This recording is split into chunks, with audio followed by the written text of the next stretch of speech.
toutes les guerres de religion ont pour indicateur la non-conversion au Saint-Esprit. Oui, le Saint-Esprit m'a amené à faire des recherches sur les différents schismes au niveau de l'Église, au niveau de la religion. Et nous nous sommes rendus compte qu'il y a en fait deux grands courants. Il y a le courant qu'on pourrait appeler les schismes qui sont relatifs aux divisions par rapport au patriarcat, par rapport aux grandes églises d'Orient, par rapport aux grandes églises se retrouvant en Éthiopie. Et puis, il y a les schismes intérieurs à l'église, je dirais, à la confession catholique, qui sont constitués par le grand mouvement engagé par Luther. Je voudrais faire partager ce que le Saint-Esprit m'a communiqué à travers cette recherche.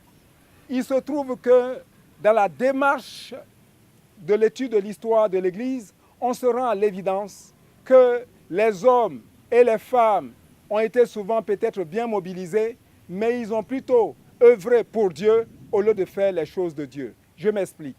Nous avons reçu la culture religieuse par rapport à une culture qui était la culture occidentale.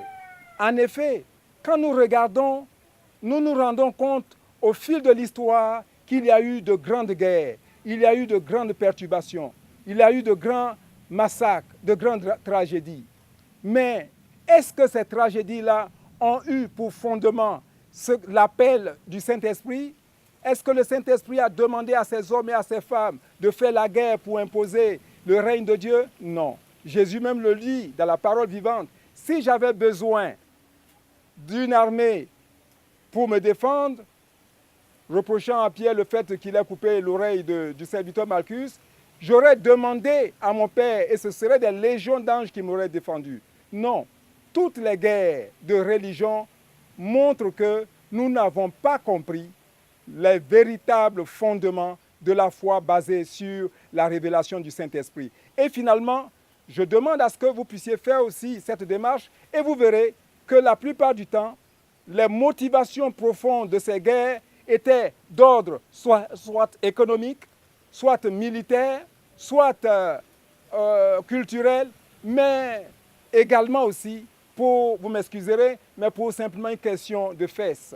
Et je viens à cela pour faire comprendre qu'il y a eu des schismes par rapport au fait que des rois ont épousé des premières dames en premier mariage et puis ils ont demandé au pape de casser ce mariage parce qu'il leur prenait la lubie de faire un autre mariage. Et face au refus du pape, il y a eu donc un schisme. Vous comprenez bien que nous, jeunes chrétiens africains, nous, chrétiens africains des années 50, nous ne pouvons pas cautionner ces dispositions sans chercher à comprendre.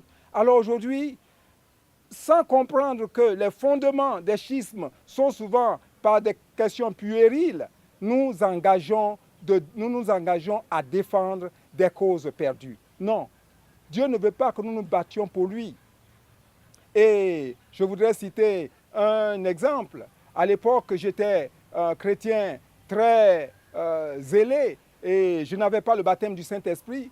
Et donc, en tant que dévot de la Vierge Marie, c'est ce que je croyais, je me débattais pour répondre à tous ceux qui avaient justement des propos malveillants à l'égard de la Vierge Marie. Et un jour, pendant que j'étais en train de méditer mon chapelet, la Vierge m'a dit « Non, je ne te demande pas de me défendre avec de la violence. Laisse parler. Ils parlent parce qu'ils ne savent pas. Toi, fais ce qui est bon et engage-toi à glorifier le nom de mon Fils. » J'ai tout compris. C'est pour vous dire simplement qu'en Afrique, nous n'avons pas besoin de guerre de religion parce que s'il y a guerre de religion, c'est le signe évident que le baptême du Saint-Esprit n'est pas fait. Alors, nous aurons l'occasion, dans un thème prochain, de vous expliquer qu'est-ce que le baptême du Saint-Esprit, comment obtenir le baptême du Saint-Esprit pour que nous soyons véritablement au service de la gloire de Dieu et le salut du monde.